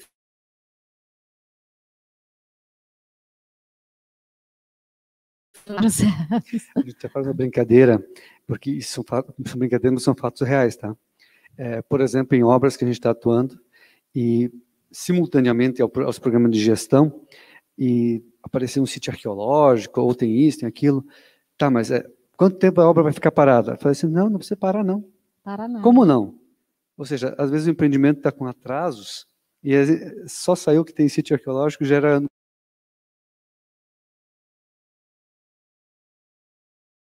justamente por essa maior objetividade. Um atraso. Eu acho que os profissionais de arqueologia também aprenderam muito nesses anos, né? A saber o que é importante, o que não é importante. A academia também amadureceu muito. A gente espera que isso aconteça com a antropologia também. Mas vamos lá para o doutor Felipe. Eu queria Agradecer a todas as posições, e agora a gente tem o privilégio de ouvir os comentários do Felipe Lavorato. Acho que tem nas costas uma experiência imensa com o licenciamento de linha de transmissão pela Ambientare. Então, Felipe, se você queria fazer alguns comentários, queria te ouvir. Acho que você está no mudo, Felipe. Estou mudo. Me ouvem bem? Agora sim. Boa tarde, Rodrigo. Boa tarde a todos. Mais uma vez aí um prazer receber esse convite de vocês. Obrigado a Viex, a todos os colegas palestrantes. Trouxeram temas bastante interessantes para a gente discutir. Aí, ao longo dos nossos anos de licenciamento, a gente sempre vive situações parecidas e similares, muitas divididas com alguns que estão aí, inclusive Tomás, a gente sempre conversa bastante, e ele trouxe uma abordagem um tanto quanto interessante sobre o licenciamento social, vamos chamar assim hoje, dentro do contexto aí do desenvolvimento de empreendimentos de transmissão, e o quanto isso tem ganhado relevância nos últimos anos, né? Hoje são inúmeros empreendimentos que nós estamos vivenciando com situações de discussão do licenciamento social, sobretudo com comunidades tradicionais, quilombolas, indígenas, o constante descompasso entre os cronogramas de licenciamento dos órgãos intervenientes com os órgãos principais de licenciamento, né, seja o IBAMA, sejam os órgãos estaduais, e o quanto isso tem repercutido no licenciamento. E ainda, sobretudo, as inúmeras judicializações decorrentes da falta de regulamentação, uma procedimentação mais clara a respeito da OIT 169, né, e como que isso repercute dentro dos licenciamentos. Eu acho que talvez seja o ponto mais sensível hoje em todos esses processos, os esforços que todos temos feito, consultoria, empreendedores e órgãos intervenientes, são os maiores para conciliar os cronogramas e os estudos, né, e viabilizar as autorizações dentro dos prazos legais, a despeito do problema que vivemos aí no último ano, né, com talvez um limbo institucional entre Fundação Palmares e INCRA, hoje já praticamente superado aí, com o INCRA dando continuidade aos processos do componente quilombola, mas a despeito de todos esses esforços, de todas essas dificuldades enfrentadas aí no âmbito dos órgãos, a gente tem vivenciado com bastante frequência judicializações provocadas pelo Ministério Público, né, ações civis públicas propostas pelo Ministério Público, utilizando como fundamento, sobretudo, a OIT 169, né, a norma cujo o Brasil é signatário, e não possui hoje uma clara regulamentação. Né? Cada estado tem tratado de forma diferente em função das judicializações que vêm sendo propostas. O IBAMA tem sido um pouco mais firme em entender, né, que não deveria se misturar dentro do rito do licenciamento, que as normas dos intervenientes já cumprem as suas consultas prévias e cabe a esses órgãos seguir esse rito, e o IBAMA tem se posicionado de forma mais direta, negando qualquer imposição do Ministério Público a respeito desse tema. Por outro lado, vários órgãos estaduais têm cedido a essas pressões, vamos chamar assim, do Ministério Público, né? Exemplo do Maranhão, que criou uma regulamentação própria, ou do estado do Pará, onde talvez estejam as maiores judicializações hoje que a gente tem vivenciado, e que o estado está promovendo uma regulamentação própria, independente. Tá? Nós até somos membros do grupo de trabalho, a Ambientare foi convidada a compor o grupo de trabalho do estado, exatamente para discutir formas de se pensar essa procedimentação, né, e um fluxo de comunicação com as comunidades tradicionais aderente aos prazos de licenciamento. Mas vejam a dificuldade de conciliar isso em todo o âmbito nacional e, sobretudo, a falta de ação ainda do governo federal sobre esse tema, né? A despeito de estar pautado dentro da revisão aí da proposta de lei geral do licenciamento, mas é um tema hoje um tanto quanto incerto, que tem trazido todas essas judicializações aí, toda essa discussão para dentro do licenciamento, impactos sobre os prazos, né, paralisações de licença. Tomás citou, até como uma proposta de trazer para a mesa aqui na abordagem a linha de transmissão Manaus-Boa Vista, né, que ficou aí com o seu licenciamento de instalação paralisado por longos anos, são 5 anos já da LP até agora chegando próximo da LI, ainda concluindo todo o processo de estudo do componente indígena, né, as reuniões todas junto às comunidades até conseguir chegar no licenciamento, e outros muitos que a gente tem vivenciado. Então, assim, eu acho que hoje, de fato, sem nenhuma dúvida, o nosso maior desafio que a gente precisa trabalhar e buscar solução, convergência, tanto de ações técnicas objetivas dentro dos cronogramas, quanto, sobretudo, trabalhar uma regulamentação mais efetiva, é a influência desses licenciamentos sociais dentro do contexto do licenciamento, né? Como eu falei, sobretudo, o problema do 8169. Então, acho que essa seria a minha principal contribuição, aí, meu principal ponto de debate dentro da fala inicial do Tomás, tá? E passando um pouco para a fala da doutora Adriana, falar em desmembramento é o nosso cotidiano aqui, se falando de linha de transmissão, né? Isso a gente vive todo dia. Acho que você trouxe pontos muito importantes, né, dos cuidados em se pensar esse desmembramento, né, garantindo ali a manutenção da competência, garantindo a manutenção do rito do licenciamento, né, seja a RIMA, seja a RAS, ou qual for. Mas isso, quando a gente pensa em desmembramento, ainda mais vendo os exemplos que a doutora mesmo viveu aí recentemente de judicialização, hoje bastante presente nesses casos, eu acho que quando se fala em desmembramento hoje, já acende um alerta na cabeça dos empreendedores, a despeito de todos esses cuidados, né, que a gente possa tomar e de toda a garantia jurídica que se tenha desde a etapa inicial do licenciamento prévio. A doutora Priscila levantou um ponto na fala dela que, para mim, foi exatamente ao encontro daquilo que eu vinha pensando aqui durante a apresentação da doutora Adriana. As inúmeras judicializações que a gente tende a viver até que isso se consolide de forma mais clara dentro do licenciamento, né?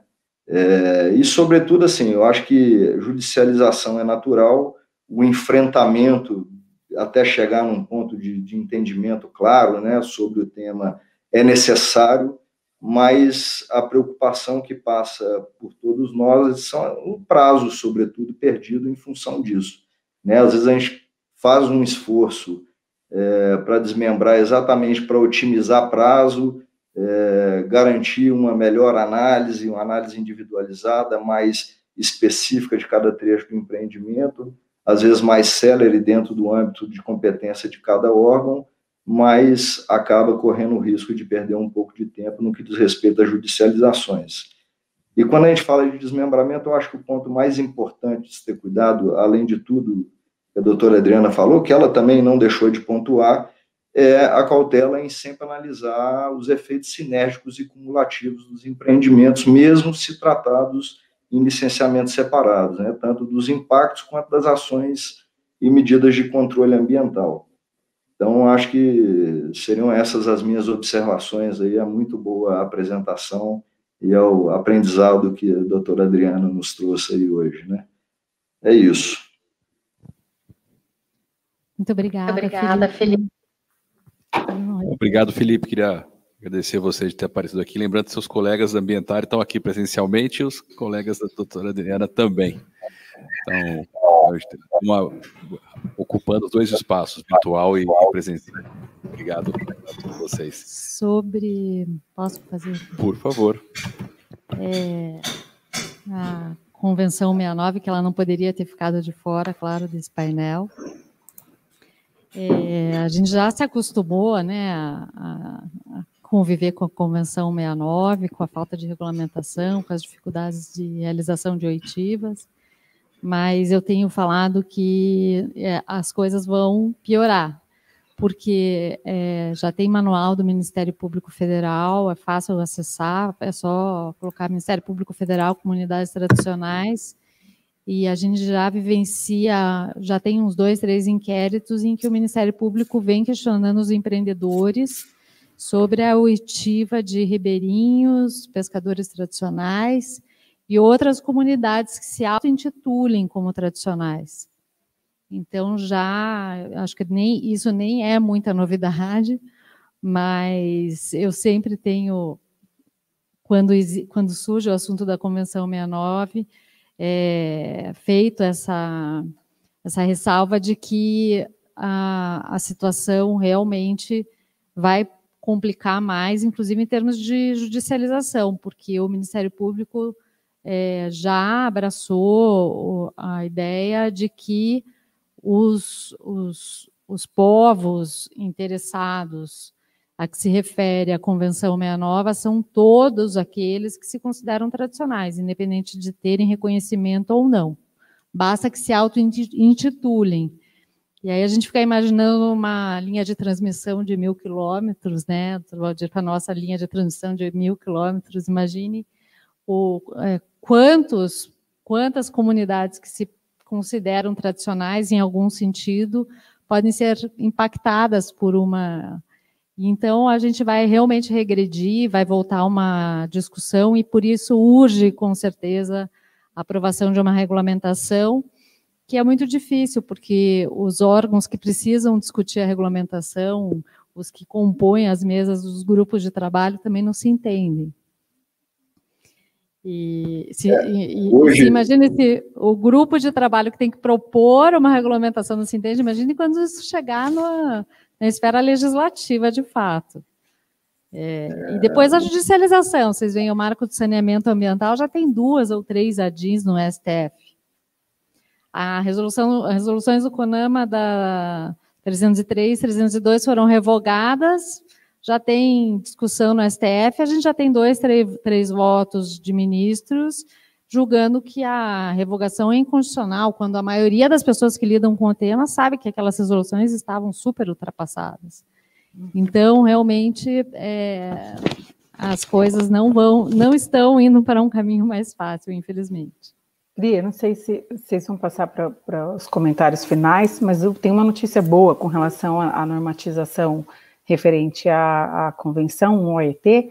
Aqui no estado do Paraná tem uma norma fresquinha, que é a IN 07, ela é de 5 de novembro, tá? Ela trata exatamente sobre os procedimentos de consulta livre, prévia e informada aqui no estado do Paraná, né? E até o escritório está desenvolvendo um informe específico sobre isso, mas ela traz ritos, procedimentos específicos de consulta desde a fase inicial de estudo, nas áreas diretamente afetadas, e aí ampliando, de fato, o conceito, né, de povos e comunidades tradicionais, mas tentando, dessa maneira, trazer ali um pouquinho de mais segurança, né, de organização ali no rito do licenciamento, que, de fato, então, salvo engano, aqui é o único estado, que é o primeiro estado que inova nesse sentido, né, o Everton participou no período da manhã, mencionando aí algumas normativas específicas, como geração, transmissão,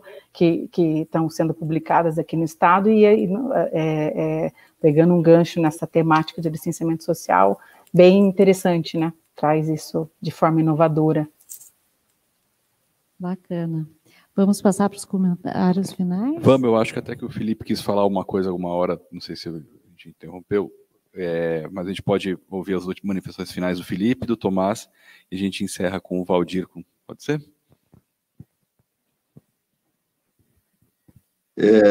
Não, basicamente, complementando o que a doutora Priscila estava falando, e a doutora Adriana trouxe aí o exemplo do Paraná, né, inovando nesse tema, eu acho que o aspecto que também é um grande desafio e surge como um fato novo, não tão novo, mas assim que muda um pouco a perspectiva do licenciamento, é exatamente a amplificação do público envolvido nessas consultas, né, incluindo aí outras comunidades tradicionais que não necessariamente as quilombolas e as indígenas.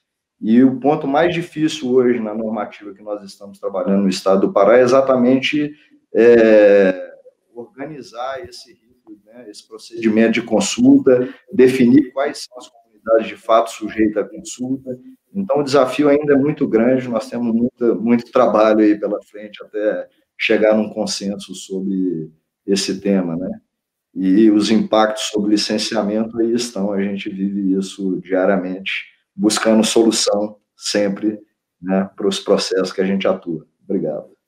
Adri, não judicializaram ainda essa instrução normativa, ainda não deu tempo. Pois é. Por isso que eu precisei de falar ela rapidamente, Pri, antes que isso aconteça, porque realmente está fresquinha. Bom comentário. Tomás.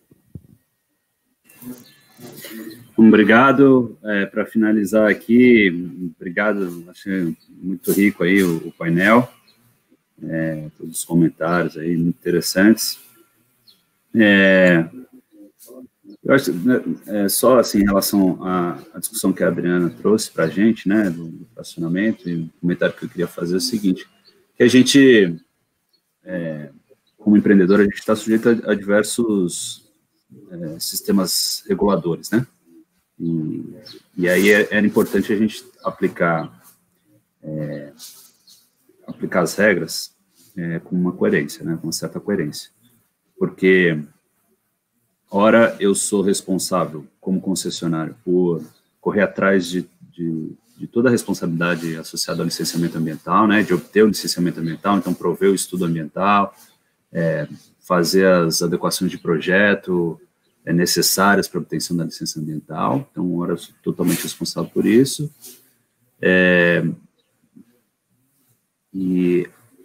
mas eu não tenho, muitas vezes eu não tenho uma autonomia para definir qual que é o projeto que eu pretendo licenciar perante o órgão licenciador. Então, quem deveria definir esse projeto, conforme a leitura de alguns órgãos ambientais, seria o próprio órgão regulador. Então, assim, antes de você começar a licenciar esse projeto aqui comigo, né, eu preciso de uma declaração da agência regulatória, dizendo que você é o responsável pela linha e de que esse é o projeto que foi licitado. Sendo que, pela própria agência reguladora, às vezes, a estratégia de licenciamento, ela é colocada como uma possibilidade para que os agentes busquem uma maior competitividade, com isso, busquem uma menor tarifa, né? Uma proposta mais interessante do ponto de vista econômico. E assim, a ANEEL cumpre com o objetivo dela de modicidade tarifária.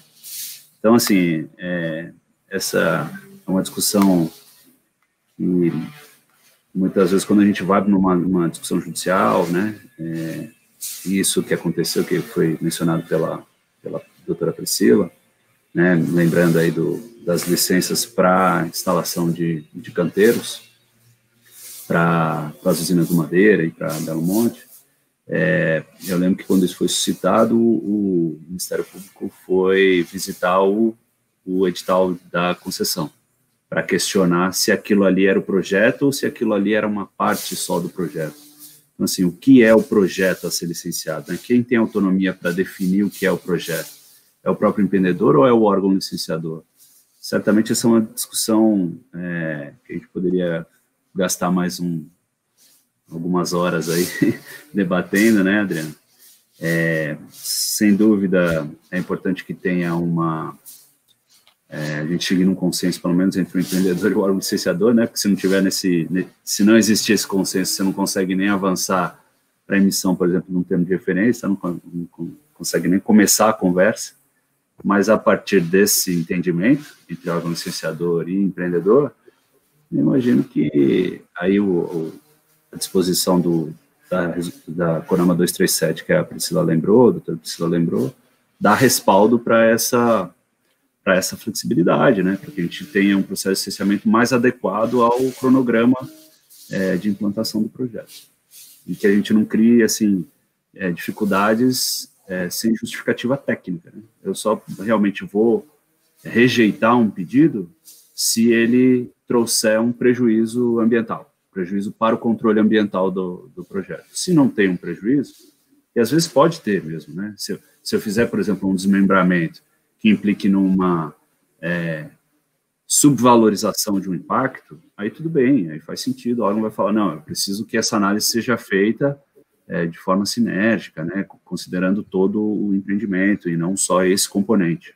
Eu acho que isso é uma justificativa que sustentaria uma decisão, mas muitas vezes não existe um argumento técnico por trás da decisão, né, e é assim só uma leitura mais simples da legislação, né, do formato da legislação. Então, era isso, as considerações finais. Obrigada, Tomás. Eu tenho um cliente que fala que tem o órgão concedente e tem os entes suplicantes. que é exatamente, você falou do órgão regulador que não estabelece exatamente o trecho, e, quer dizer, não estabelece exatamente o projeto que você está ganhando, é lógico que você ganhou com o melhor preço, etc., e aí você tem que discutir com o órgão licenciador as melhores alternativas, né? E lógico que as melhores alternativas envolvem inúmeros fatores, inclusive o trecho, o valor, né? Que custa a implantação daquela... Tem um aspecto econômico que sempre é relevante, mas a gente ainda vê muita rejeição a esse argumento como se fosse o lado bom e o lado ruim da história. Não, ele está pensando em economizar, então porque ele é do mal, ele é o empreendedor do mal, ele está pensando em não gastar e não é nada disso. Às vezes ele não quer gastar com desvio de um conjunto arqueológico que já se sabe que existe, às vezes ele não quer gastar com uma indenização de uma área particular, às vezes ele não quer gastar, e faz todo sentido não querer gastar se existe uma outra alternativa viável, né, que seja compatível ambiental e socialmente. Então, isso que eu disse aqui antes, a gente precisa tirar um pouco esse pano de fundo de que o empreendedor é o grande vilão da história, e porque hoje é o empreendedor que tem condições de investir, sobretudo em infraestrutura, e se a gente não verificar isso de uma vez por todas, eu não acredito que as coisas vão melhorar muito. Mas aí a nossa economia está precisando que melhore muito, né? Mas, doutor Valdir. Obrigado. Eu acho que é esse conjunto de fatores, né, que nós precisamos ter regras mais claras, que é fundamental, mas também precisamos, às vezes, acho que cabe a todos nós, aí, novamente pensando numa perspectiva histórica, as coisas já estiveram em alguns momentos piores em relação a alguns aspectos, outros desafios novos estão sendo apresentados, né? Então, eu creio que há essa busca desse equilíbrio, né? Como a Abra PCH, por exemplo, ela atua enquanto representando o segmento de investidores das PCHs, CGHs, busca articular para conseguir também avanços, em alguns casos quer igualdade de tratamento, né? Esse é um processo normal em toda essa disputa que ocorre, né?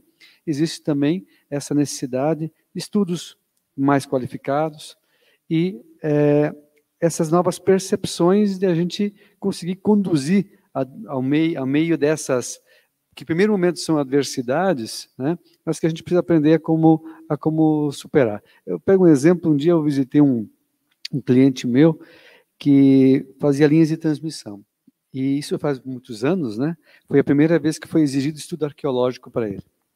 Ele falou, que absurdo é esse? Meu Deus, agora até isso tem que fazer, né? Aí perguntei assim, quando o senhor começou a fazer linhas, o que o senhor usava de equipamento? Eu tinha um D60, um Chevrolet, caminhão Chevrolet, com Munch. assim que fazia a linha, né? E hoje? Não, hoje eu preciso de outro aparato, né? Como a questão, ele falou, pois é, um dia o licenciamento ambiental era novidade, era difícil. Hoje nós já sabemos. Quem sabe agora a gente aprende com arqueologia, depois aprende com outro desafio, né? E acho que com isso acho que vamos crescendo, vamos superando passo a passo algumas dessas dificuldades que temos hoje, o que também não impede que novas não apareçam no decorrer do processo, né? Mas acho que esses espaços de discussão são justamente para buscar essa troca de experiências, para crescermos com experiências realizadas por um por outro, e com isso responder a essas grandes questões da nossa atualidade, que hoje, necessidade de investimentos, precisamos ter condições mais claras para que a gente possa ter uma maior previsibilidade, para que a gente possa ter maior segurança jurídica. Muito obrigado. Ótimo. Eu queria agradecer a todos vocês, agradecer a doutora Priscila, inclusive, porque... Eu que agradeço, Rodrigo. Inclusive pela excelente moderação e por ter conseguido terminar no horário certinho. Conseguimos. Você viu? Aí, Gustavo, é muito fácil terminar no horário, é só eu não colocar 10 mil palestrantes nas suas costas de última hora que dá para terminar na hora certa, né? Gente, muito obrigado a todos vocês, a quem estava aqui presentemente, a quem está remotamente. É uma grande satisfação a gente estar virando essa página com um evento híbrido. A gente vai fazer um rápido intervalo agora. Quem está em casa pode ficar tranquilo com seus entes queridos que estão aqui, que esse intervalo nosso respeita todos os protocolos de segurança.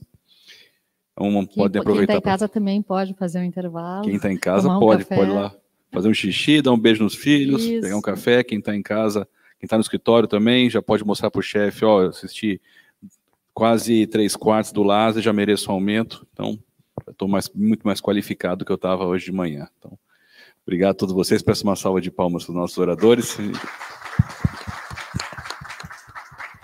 Nós voltamos pontualmente às 16h30 sobre a batuta e a égide do doutor Alexandre Sion, que está aqui na minha frente, na primeira fila, e vamos discutir um pouco como que as iniciativas voluntárias dos grandes grupos econômicos, que a gente falou aqui, o vilão, podem se refletir em vantagem competitiva e valor de seu negócio. Até já.